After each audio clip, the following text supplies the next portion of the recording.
જય માતાજી. જેમ બે અવાજ આવી રહ્યો છે?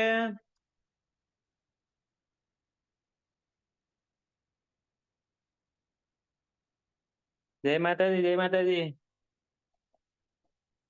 આ 32 જણા ચેટમાં છે, તો શું એનો મતલબ મારે એવો સમજવાનો કે આમાંથી બધાને ઇન્ટરવ્યુ છે, કે પછી આમાંથી એમને એમ પણ જોડાણા છો?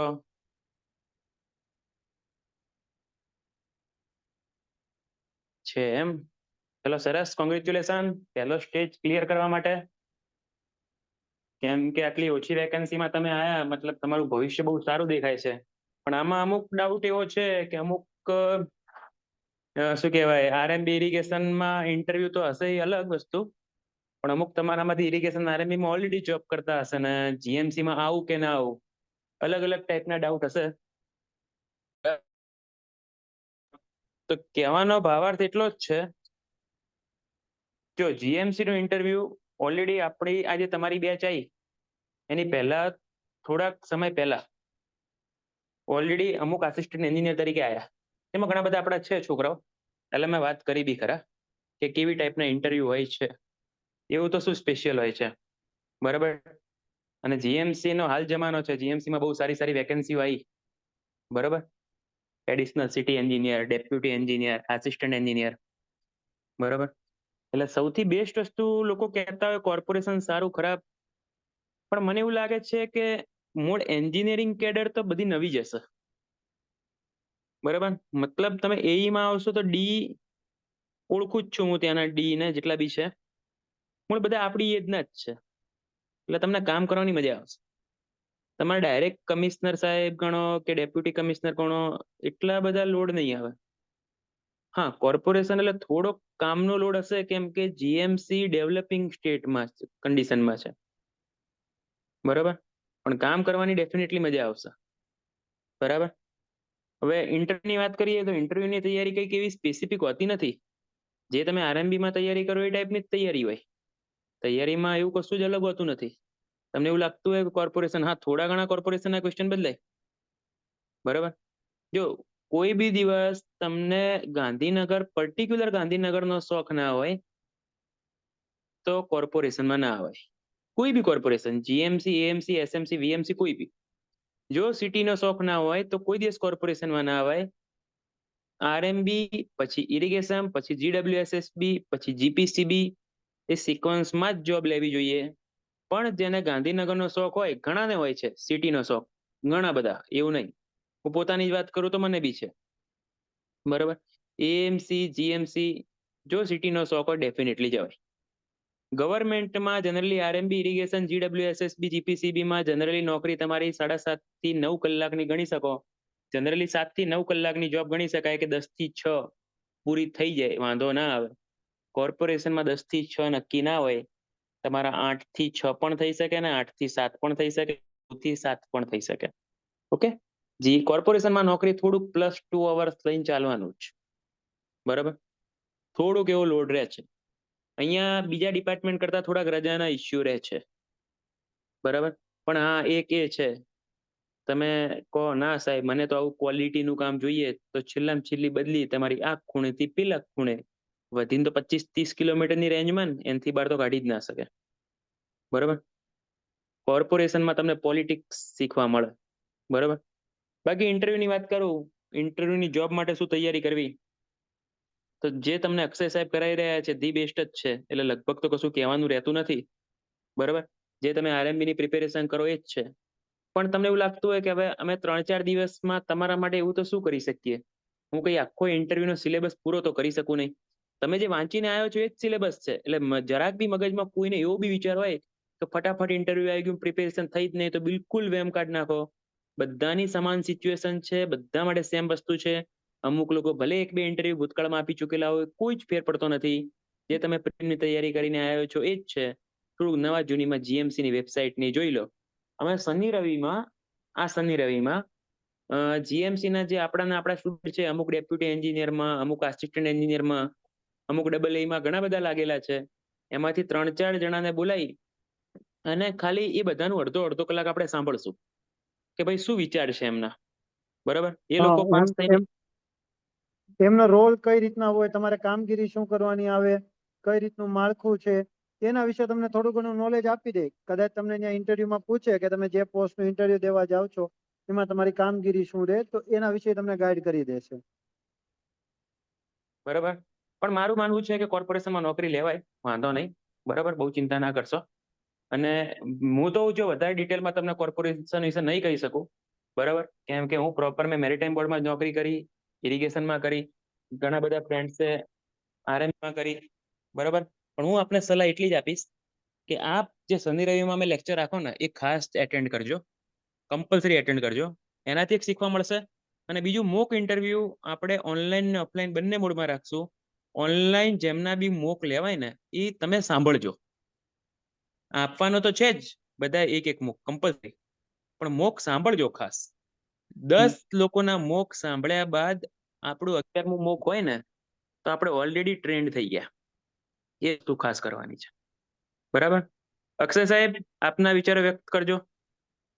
હા, અને એ જ ઘણા લોકોના એવા મેસેજ હોય કે આ 10 દિવસમાં અથવા તો એક વીકમાં શું કરવું. બરોબર ને સાહેબ? તો ભાઈ, એક વીકમાં કઈ બધા સબ્જેક્ટ ન થઈ જાય. તમે ખાલી કોન્ફિડન્સથી તમને જે વસ્તુ આવડે છે એનું ડિલિવર કરો. જે વસ્તુ નથી ખબર એની તો પ્રેમથી ના પાડી દો. બરોબર, આમાં ઇન્ટરવ્યુમાં એવું ના હોય કે આ સબ્જેક્ટ વાંચી જાઓ, પેલો સબ્જેક્ટ વાંચી જાઓ, આટલું મારે થયું છે, આટલું બાકી રહ્યું છે, તો એની ચિંતા ન કરો. શું કેવું સાહેબ? એટલે મેઇન છે ને આની ઉપર તમારા, અને જેટલા અમુક લોકો એવા છે કે જેમને એક્સપિરિયન્સ છે. સર, બધા ઇન્ટરવ્યુ કઈ રીતે જોઈ શકાય? બધા ઇન્ટરવ્યુ કઈ રીતે જોઈ શકાય મીન્સ દીપક ખ્યાલ ન આવ્યો. 50 બુક નહીં જોઈએ, હવે શું કરવું? અરે કહું છું તો ખરા હિરેનભાઈ કે બધી વસ્તુ કરવાની જરૂર નથી. જો મારા ભાઈ સાંભળ, હું તમને સિમ્પલ વસ્તુ હું તમને કહું કે તમારે અત્યારે ઇન્ટરવ્યુ આવેલું છે, બરોબર? કઈ માટેનું આવેલું છે? જીએમસી માટેનું ઇન્ટરવ્યુ આવેલું છે, અને એક વીકનો ટાઈમ ગાળો છે. હવે બધા માટે એક વીકનો ટાઈમ ગાળો છે, તો એક વીકમાં જે લોકોએ જોબ કરેલી છે, માનો કે જોબમાં અત્યારે કોઈ પણ જગ્યાએ હોય, એએમસીમાં હોય, ટેકનિકલ સુપરવાઇઝરમાં હોય, મ્યુનિસિપલ ઇજનેરમાં હોય, બરોબર, XYZ કોઈ પણ જગ્યા ઉપર હોય, તો તમે તમારો લોકો જો તમારો એક્સપિરિયન્સ મેન્શન કરવાના છો તો તમે એના વિશે થોડુંક ડિટેલમાં નોલેજ લઈ લો કે તમારી કામગીરી શું હતી, તમે શું શું કામ કર્યું છે, એના રિલેટેડ તમને કઈ કઈ રીતના ક્વેશ્ચન પૂછાઈ શકે છે. હવે બીજા અમુક લોકો હશે કે જે એકદમ ફ્રેશર્સ છે, બરોબર? તો જે લોકો ફ્રેશર છે એને તો એકદમ કંઈ જ ચિંતા કરવાની જરૂર નથી. એમ શુભમ સાહેબે હમણાં કીધું એ પ્રમાણે કે ભાઈ તમે ઓલરેડી આટલી ઓછી વેકેન્સીમાં તમે એલિજિબલ થયા છો, એટલે તમને એને ખબર છે કે નો ડાઉટ તમને ટેકનિકલ નોલેજ ખબર છે, તો તમે થોડું ઘણું એનું બ્રશઅપ કરી લો. લાઈક આ બિલ્ડિંગ મટીરિયલ છે, બિલ્ડિંગ કન્સ્ટ્રક્શન છે, બરોબર, આવા અમુક સબ્જેક્ટ આવે, સોઇલનો સબ્જેક્ટ આવે, બરોબર, કોન્ક્રીટ ઉપરનું થોડુંક છે, મ્યુનિસિપલ ઇજનેરનું તમે જોવા જાવ છો તો જીએમસી રિલેટેડ થોડું ઘણું નોલેજ ગેઇન કરી લો. બરોબર, આટલી વસ્તુના પેરામીટર તમે જોઈને જાઓ અને તમે ઇન્ટરવ્યુ તમે કોન્ફિડન્સથી ઇન્ટરવ્યુ આપો. બરોબર, બીજું કોઈ જ આમાં જાતની ચિંતા કરવાની નથી. ક્લિયર? સર, મેઇન સબ્જેક્ટ ક્યાં ક્યાં રહેશે એ કહેજો ને. નિમેશ, જો મેં તમને અહીંયા કીધેલા જ છે, આટલા સબ્જેક્ટ છે, આની સિવાય બીજા ઘણા બધા સબ્જેક્ટ છે. પણ તું વિચારી લે નિમેશ કે એક વીકની અંદર આપણે જે તમારું ઇન્ટરવ્યુ છે એટલા ટાઈમ ગાળામાં કેટલા સબ્જેક્ટ થાય? બરોબર, અને એવું જરૂરી છે કે તું જે વાંચીને ગયો એ જ વસ્તુ તને પૂછે? તમે એક વિચાર કરો કે હું ધારો કે બિલ્ડિંગ મટીરિયલ વાંચીને ગયો, પ્રિલિમ્સનું XYZ કોઈ પણ તમે મટીરિયલ કોઈ પણ એકેડમીનો તમે વાંચીને ગયા, તો એવું થોડું જરૂરી છે કે તમને ક્વેશ્ચન એના ઉપરથી જ પૂછે. તો તમારે એક ઇન્ટરવ્યુ માટે હું તમને બેઝિક સલાહ આપું કે જેનાથી તમે માર્ક્સ ગેઇન કરી શકો. જો ચોખ્ખી અને બ્રીફ સલાહ છે. કદાચ હું તમારી જગ્યાએ ઇન્ટરવ્યુ દેવા જવાનો હોય તો એક વીક પછી મારે શું વસ્તુનું ધ્યાન રાખવું કે જે વસ્તુ આવડતી હોય, સાંભળજો, એનો કોન્ફિડન્સથી આન્સર આપો. બરોબર, એમાં કોઈ પણ જાતનો ખચકાવ નહીં. જે વસ્તુ ન આવડતી હોય એમાં બ્લફ નહીં મારતા. બરોબર, મોટે ભાગે સ્ટુડન્ટ શું કરી દે, નો ખબર હોય તેમ છતાં પણ બ્લફ મારે કે મને આના વિશે ખ્યાલ છે. જો ઇન્ટરવ્યુઅર તમને ક્વેશ્ચન પૂછે છે એનો મીન્સ કેવો છે કે એને પહેલેથી આન્સર ખબર છે. હવે તમને નથી ખબર તેમ છતાં પણ તમે એનો આન્સર દેવા જાઓ ને તો ત્યાં તમારી નેગેટિવ ઇમ્પેક્ટ પડે. તો આ વસ્તુ એક ખાસ ન થાય એ વસ્તુનું ધ્યાન રાખજો. અને જો ન આવડતો હોય તો પણ તમે કોન્ફિડન્સથી જ ના પાડજો. તમારો નેચર એને બદલાવવો જોઈએ નહીં. હું કે જ્યારે આવડતો આન્સર હોય ત્યારે એટલો એને એટલો કોન્ફિડન્સ રહેવો જોઈએ, જ્યારે ન આવડતો હોય ત્યારે એને એટલો કોન્ફિડન્સ મેન્ટેન થવો જોઈએ. જો આટલી વસ્તુનું તમે ધ્યાન રાખશો ને તો તમારું ઇન્ટરવ્યુમાં 10 માંથી હું તમને ધારું કે 6 થી 7 ક્વેશ્ચન આવશે ને તોય તમારા સારામાં સારા માર્ક્સ આવશે. જો તમે કોઈ આવું બ્લફ કે એવું મારી નહીં આવો, કોઈ દી એવું જરૂરી નથી કે 10 માંથી 10 આવડે સાચા તો જ તમને માર્ક્સ વધારે મૂકે. 10 માંથી તમને 1 થી 2 આ ક્વેશ્ચનના એવા આન્સર આવડી જાય મસ્ત એવા, તો તમારા ઇન્ટરવ્યુનું આખું જે વેઇટેજ છે એ પલટી શકે છે. બરોબર ને? ફર્સ્ટ ડે ઇન્ટરવ્યુમાં બધી પેનલ સાથે લે છે ઇન્ટરવ્યુ. હા જે કે ભાઈ ફર્સ્ટ ડે જે લોકોને ઇન્ટરવ્યુ હશે તેમાં અમુક ઇન્ટરવ્યુ જે તમારા ફર્સ્ટ ઇન્ટરવ્યુ કેરીડ આઉટ થાય, હવે ખબર નથી, લગભગ 5 થી 6 ઇન્ટરવ્યુ કેરીડ આઉટ થતા હોય, એમાં બધી પેનલ એક સાથે બેસીને ઇન્ટરવ્યુ લેતી હોય છે. હવે તમારું ઇન્ટરવ્યુનું શેડ્યુલ કઈ રીતના આવેલું છે, એમાં કેટલી નંબર ઓફ પેનલ છે એ મેં હજી જોયેલું નથી, તો એ હું જોઈને તમને કહી દઈશ. જો એક પેનલ હોય તો કઈ વાંધો નથી, 2 પેનલ હોય તો 2 પેનલ જોડે લઈને જનરલી ઇન્ટરવ્યુ કન્ડક્ટ કરતી હોય. એમાં પણ એવું એક કરે કે એક બોયઝનું ઇન્ટરવ્યુ લે, એક ગર્લ્સનું ઇન્ટરવ્યુ લે, અને એના ઉપરથી એને શું કરે, ક્રાઇટેરિયા સેટિસ્ફાય કરે કે આવી રીતના જો કોઈ સ્ટુડન્ટ આન્સર આપતો હોય, આવી રીતના કોઈ કેન્ડિડેટ એક્સપ્લેન કરતો હોય તો આપણે આટલા માર્ક્સ સુધીના મૂકશું. જો એ તમારું આવી રીતના બ્લફ કરીને આવતું હોય તો એમાં તમારા ઓછા માર્ક્સ. જો અંકિતભાઈએ કહી દીધું કે એક જ પેનલ છે તો પણ હવે બધી કઈ આ વસ્તુની તો મગજમારી આવશે નહીં, તો બધાને એક જ પેનલ હશે અને એ જ બધાને ઇન્ટરવ્યુ કન્ડક્ટ કરશે. ક્લિયર ને? તો તમે 3 વસ્તુ આમાં ધ્યાન રાખીને જાજો. એક તો કોન્ફિડન્સથી આન્સર આપજો, એક આઈ કોન્ટેક્ટ તમે ખાસ રાખજો. બરોબર? જે કે તમને સર ક્વેશ્ચન પૂછે છે તેમની સામે આંખમાં આંખ નાખીને જવાબ આપજો. એવું નહીં કે સર ક્વેશ્ચન પૂછે છે તમે બીજી બાજુ ધ્યાન રાખીને આન્સર આપો, તો એ વસ્તુને એક અવોઇડ કરજો. બરોબર? જે સાહેબને આ ક્વેશ્ચન પૂછે છે એમને તમે આ સહેલાઈથી. અને બીજી વસ્તુ અને મેઇન ઇમ્પોર્ટન્સ વસ્તુ કે જે તમારું ઇન્ટરવ્યુ લે છે, સાંભળજો, જે કાંઈ પણ સાહેબો આપણું ઇન્ટરવ્યુ લે છે એ સાહેબને મિનિમમ એક્સપિરિયન્સ 30 વર્ષનો હશે. એટલે આપણી જેટલી ઉંમર છે એટલો એને એક્સપિરિયન્સ હશે.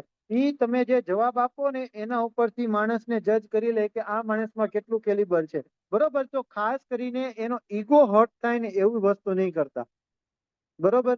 ઘણી વખત જોતા હોય કે આપણે બહુ જ એના ખરાબ માર્ક્સ આપી દે છે. બરોબર? અમુકને બહુ વધારે માર્ક્સ આપે છે, તો ખરાબ માર્ક્સ પાછળનું મેં રીઝન હતું જોયેલું છે કે એનો એક ઈગો હર્ટ ન થવો જોઈએ. બરોબર? અને બીજી વસ્તુ, હમણાં આપણે જે રિસેન્ટલી જે પ્રમાણે માર્ક્સ મૂકે છે એ પ્રમાણે એક બીજી વસ્તુ કે તમે જે લોકો જોબ કરીને જોબ સાથે એનો એક્સપિરિયન્સ મેન્શન કરવાના હોય, તો ખાસ કરીને એ તમારું જે એક્સપિરિયન્સ છે એને સારી રીતના મજબૂત બનાવજો. એવું નહીં કે ખાલી કેવા ખાતર કહી દીધું. લાઈક હમણે રિસેન્ટલી જે આપણે ઇન્ટરવ્યુ લે છે એમાં એવો અતન સિનારીઓ જોવા મળ્યો છે કે જે જોબ કરે છે એ લોકોને એક એજ પણ મળે છે અને સાથે સાથે એક એને ડિસએડવાન્ટેજીસ પણ છે. તમે જો આ એક્સપિરિયન્સ છે તમે બતાવો છો, એને તમે સેટિસ્ફાય નથી કરી શકતા. માનો કે કોઈ પર્સન એમ કહે કે 2 વર્ષની કામગીરી કરેલી અથવા તો 3 વર્ષની એઝ એ પોસ્ટ ઉપર કામગીરી કરેલી, તો હવે મારી એક્સપેક્ટેશન એટલી હોય કે ઈ તે જગ્યાનો માસ્ટર થઈ ગયેલો હોવો જોઈએ. હવે એને અમુક ઈઝી વસ્તુ અથવા તો બેઝિક વસ્તુ પૂછવામાં આવે અને એના વિશે એનો ખ્યાલ ન હોય તો ઈ પછી વસ્તુ તમારું કેવું બને, નેગેટિવ વસ્તુ બને. તો એક આ વસ્તુનો તમે ધ્યાન રાખજો. બરોબર? બાકી ઇન્ટરવ્યુનો કોઈ સિલેબસ નથી હોતો. શુભમ સાહેબે જે રીતના કીધેલું એ વસ્તુ જ છે. બરોબર? શાંતિથી આરામથી તમે તમારે ઇન્ટરવ્યુ આપો. બરોબર? ભગવાનનું નામ લઈને તમે આરામથી બહાર બેસતા હશો ત્યારે એકલા કેન્ડિડેટ તરીકે બેઠા હશો એટલે જરા પણ ગભરાતા નહીં. બરોબર? જેટલું ગભરાશો, જેટલું તમે પ્રેશર લેશો એટલા જ તમારા માર્ક્સ ઓછા આવવાની શક્યતા ત્યાં છે. બરોબર? જ્યારે તમને ત્યાં ઇન્ટરવ્યુમાં બોલાવતા પહેલા તમને સાઈડમાં એક રૂમમાં બેસાડેલા હોય ત્યારે પણ એકદમ રિલેક્સ થઈને આપજો. સર 40 ડેથી જોબ કરી છે તો ઇન્ટરવ્યુમાં કહેવાય.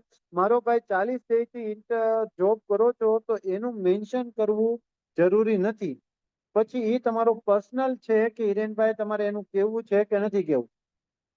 બરાબર? કારણ કે જો 40 દી ની જોબ કરેલી હોય તો જે ઇન્ટરવ્યુ કન્ડક્ટ કરે છે, મેં તમને કીધું એ એક્સપિરિયન્સ પર્સન છે, એ ઓલરેડી તમારે જે ફેઝ માંથી જાવ છો એ ફેઝ માંથી પાસ થઈ ગયેલો છે જે તે પર્સન, બરાબર. તો એમને ખબર હોય કે ભાઈ 40 દિવસમાં કેટલું માણસ શીખી શકે, એને ઈ ખબર હોય કે 3 મહિનામાં કેટલું શીખી શકે, બરોબર. એટલે એનું તમે કયો કે નો કયો એનો વધારે ફરક ન પડે, પણ જો કહેવાના હોય તો તમે એમનું થોડું ઘણું બેસિક તો તમને ખબર જ હોવી જોઈએ કે 40 દિવસમાં તમને એ તો ખબર હોવી જોઈએ કે તમારી પોસ્ટ ત્યાં શું છે, તમારો રોલ શું છે, તમારે કઈ કઈ કામગીરી કરવાની આવે છે, એનું થોડું ઘણું બેસિક તો ખબર હોવું જોઈએ. ભલે ડિટેલમાં નો ખ્યાલ હોય તો એ તમારે ચાલે, બરોબર ને હિરેનભાઈ? તો આ વસ્તુ હતી.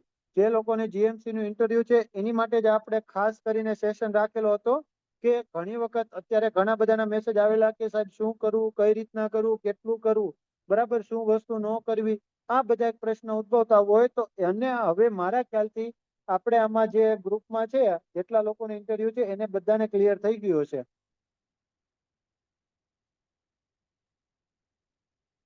બોલો, હવે તમને કઈ ડાઉટ હોય તો તમે કયો. અને આપણે એક મોકનું અતન આયોજન કરેલું છે, જે લોકોને ઇન્ટરવ્યુ છે એમને મોકનું અતન આયોજન કરેલું છે, બરાબર. મોકની લિંક જે તમને ગ્રુપમાં આવી ગઈ છે એ ગ્રુપ પ્રમાણે તમે શું કરી દેજો, તમારી ડિટેલ્સ છે એ એમાં ભરી દેજો અથવા તો સેન્ડ કરી દેજો, તો તમને પ્રોબેબલ ડેટ આપી દેવામાં આવશે. મોટે ભાગે ઇન્ટરવ્યુ તમારા 7 વાગે પછી હશે, સાંજે 7 વાગે પછી હશે. એટલે એ રીતના ઇન્ટરવ્યુ ગોઠવશું. અને ઇન્ટરવ્યુ પેનલમાં અતન આપણે એવો ટ્રાય કરીશું કે જે જીએમસી માં ઓલરેડી જોબ કરેલા છે, બરોબર, એમને જ અમે લાવશું કે જેના કારણે એનો જે એક્સપિરિયન્સ છે એ તમારી સાથે શેર કરી શકે અને તમને એના બેઝ ક્વેશ્ચન પૂછી શકે કે જેના કારણે તમને બેનિફિશિયલ રહે, બરોબર. એક પેનલમાં કેટલા પર્સન હોય છે તો તમારું ક્લાસ 2 નું ઇન્ટરવ્યુ છે તો એક પેનલમાં તમારા 4 પર્સન ઇન્ટરવ્યુ લેવા માટે હોય. એમાં આવી રીતના તમારું એક લોંગ ટેબલ ગોઠવેલું હશે. અહીંયા જે તમારો બેઠા હશે એ તમારા ચેરમેન હશે, એટલે કે આપણે જીપીએસસી ના મેમ્બર હશે. આની સિવાય ટોટલ બીજા 3 પર્સન હશે, એમાં 2 જીએમસી ના હશે, કોઈ એક તમારું ટેકનિકલ હશે બહારની કોલેજનું, અને તમારે અહીંયા સિટિંગ એરેન્જમેન્ટમાં અહીંયા બેસવાનું હશે, બરોબર. તો એક તમારું એક ફોર્મલ ડ્રેસ ખાસ ધ્યાન રાખજો, અત્યારથી જ ફોર્મલ ડ્રેસ છે તમારો એક તૈયાર કરી લેજો. ફોર્મલ ડ્રેસમાં એવું જરૂરી નથી, પણ તમે ડિસન્ટ લાગવા જોઈએ એ રીતના એક લઈ લેજો, બરોબર. સર, એક કેન્ડિડેટનું ઇન્ટરવ્યુ કેટલો ટાઈમ ચાલે છે? તો એક કેન્ડિડેટનું ઇન્ટરવ્યુ મારા ખ્યાલથી 15 મિનિટ જેવું ચાલતું હોય, 10 થી 15 મિનિટનું ઇન્ટરવ્યુ ચાલે, બરોબર. આ 10 થી 15 મિનિટમાં લગભગ તમને 60 થી 70 જેવા ક્વેશ્ચન પૂછી લે, બરાબર. સૌથી પહેલા જ તમને સ્ટાર્ટ કરશે, ચેરપર્સન છે એ તમારું પર્ટિક્યુલર ઇન્ટરવ્યુ સ્ટાર્ટ કરશે અને પછી તમને બેઝિક ક્વેશ્ચન પૂછે. હવે ઘણા લોકોનો એવો ક્વેશ્ચન હશે કે સાહેબ આમાં જીએસ માટેનું શું કરવું? જો આ બહુ મોટો પ્રશ્ન હોય છે, જે લોકો આરએનબી માટે હોય કે જીએમસી માટે હોય કે આની પછીની જીએમસી ડબલ ડી માટેની વેકેન્સી માટે પ્રિપેરેશન કરતા હોય, તો આ લોકોને આ જીએસ માટે શું કરજો, તમે હાલથી જ એક ન્યૂઝપેપર વાંચજો, બરોબર. ડેઈલી ખાલી ન્યૂઝપેપર વાંચજો, ન્યૂઝપેપર અપડેટ રાખજો કે છેલ્લા એક વીકમાં તમારું શું વસ્તુ થયેલું છે એના ઉપરનો તમને ખ્યાલ આવે. યોજના માટેનું હું તમને કહું છું કે જીએમસી ના આપણે એક સાહેબનો ડેમો લેક્ચર ગોઠવશું, બરોબર. તો એ જે રિસેન્ટલી વર્ક કરે છે એના ઉપર તમને કહેશે કે કઈ કઈ રીતના યોજનાનું કામગીરી થાય છે, તો જેનાથી તમે ત્યાંથી અતન કરી શકો. અને જીએમસી ની જે સાઇટ છે એ એક ખાસ કરીને વિઝિટ કરજો. જે લોકોને ઇન્ટરવ્યુ છે એને જીએમસી ની ખાસ એક સાઇટ વિઝિટ કરજો. અને એમાં આપણે સિવિલ એન્જિનિયર રિલેટેડ જેટલી પણ ડિટેલ્સ છે એ તમારા બુકમાં નોટ ડાઉન કરી લેજો. ક્લિયર? ઓકે. લેક્ચર ઓનલાઈન હશે કે ઓફલાઈન હશે? લેક્ચર તમારો ઓનલાઈન હશે. મારી સાઇટ રિલેટેડ પીડીએફ છે એ તમને અત્યારે ગ્રુપમાં શેર કરી દે, બરોબર. એટલે એ અત્યારે તમને જે લોકોને સાઇટ ઉપરનો એક્સપિરિયન્સ હોય એને કામમાં આવશે. એટલે તમારો જે એક્સપિરિયન્સ છે એ પોતાનો એક્સપિરિયન્સ કરી જાજો. અને જે લોકો ફ્રેશર છે મેં અહીંયા અમુક સબ્જેક્ટ સજેસ્ટ કરેલા છે એ પ્રમાણે સબ્જેક્ટ કરી જાજો. અને અમુક જે લોકો માસ્ટર્સ કરેલું હોય, બરોબર, અથવા તો માસ્ટર કહેવાના હોય, તો પર્ટિક્યુલર તમે લોકો શું કરજો, તો જેમાં માસ્ટર કરેલું હોય છે એ સબ્જેક્ટને તમારો ડિટેલમાં કરી જાજો. ઓકે. કારણ કે એમાંથી તમને ક્વેશ્ચન પૂછવાના તમને આવી શકે છે.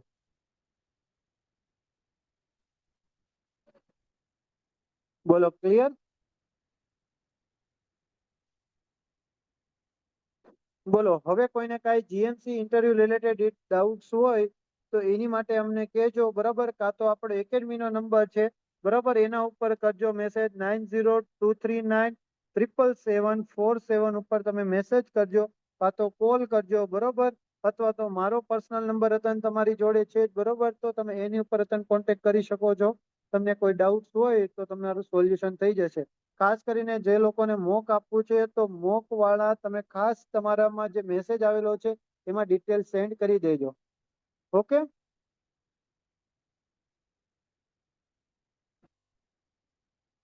તો આપણે અહીંયા લેક્ચર આપણે રાખીએ. ખાસ એક છે કે એક મોક છે ક્યાંથી સ્ટાર્ટ થશે, તો તમે જેટલા લોકો ડિટેલ સેન્ડ કરશો એમને તમારો મેસેજ આવી જશે, બરોબર, કે કઈ તારીખે તમારું મોક છે અને એનો ટાઈમ પણ આવી જશે. તો ખાસ તે ટાઈમ ઉપર હાજર રહેજો, કારણ કે જે તમારું મોક લેવા આવે છે એ મોસ્ટલી કેવું હશે કે કોઈ જગ્યાનો એક્સપિરિયન્સ ફેકલ્ટી અથવા તો કોઈ મેમ્બર હશે, તો જેના કારણે એમને જે રીતના ટાઈમ સેટ થતો હશે એ પ્રમાણે બોલાવવામાં આવશે. અને બને તો ત્યારે મોક દેવા આવો, સાંભળજો, ધ્યાનથી સાંભળો, જ્યારે તમે મોક દેવા આવો ત્યારે ખાસ તમે જે મોક આપો છો એનું રેકોર્ડિંગ કરજો. રેકોર્ડિંગ એટલે વિડીયો રેકોર્ડિંગ કરવાનું હું તમને નથી કહેતો. કોઈ પણ જગ્યાએ તમે મોક આપવા જાઓ, ભલે તમે શુભ એકેડમીમાં મોક આપો કે XYZ કોઈ પણ એકેડમીમાં તમે મોક દેવા જાઓ, તમારો ફોન હોય એમાં ફોનમાં તમારું કહી દેજો કે જે વોઇસ રેકોર્ડિંગ હોય એ સ્ટાર્ટ કરીને દેજો, કે ઈ મોક આપ્યા પછી આખું રેકોર્ડિંગ છે તમે ઘરે જઈને શાંતિથી સાંભળશો તો તમને ખ્યાલ આવી જશે કે મને ક્વેશ્ચન કઈ રીતના પૂછે છે અને હું એનો આન્સર કેટલો આપું છું અને કઈ રીતના આપે છે. આ તમને બહુ જ એટલે બહુ જ હેલ્પફુલ થશે, બરોબર. આ મારી ખુદની પર્સનલ સલાહ છે કે આમ રેકોર્ડિંગ છે ખુદ તમે જાતેથી સાંભળજો. ક્લિયર?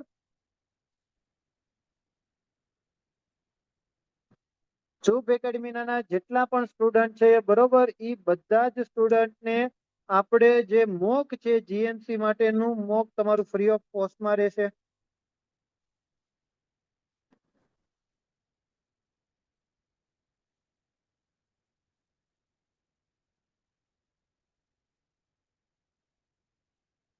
ઓકે.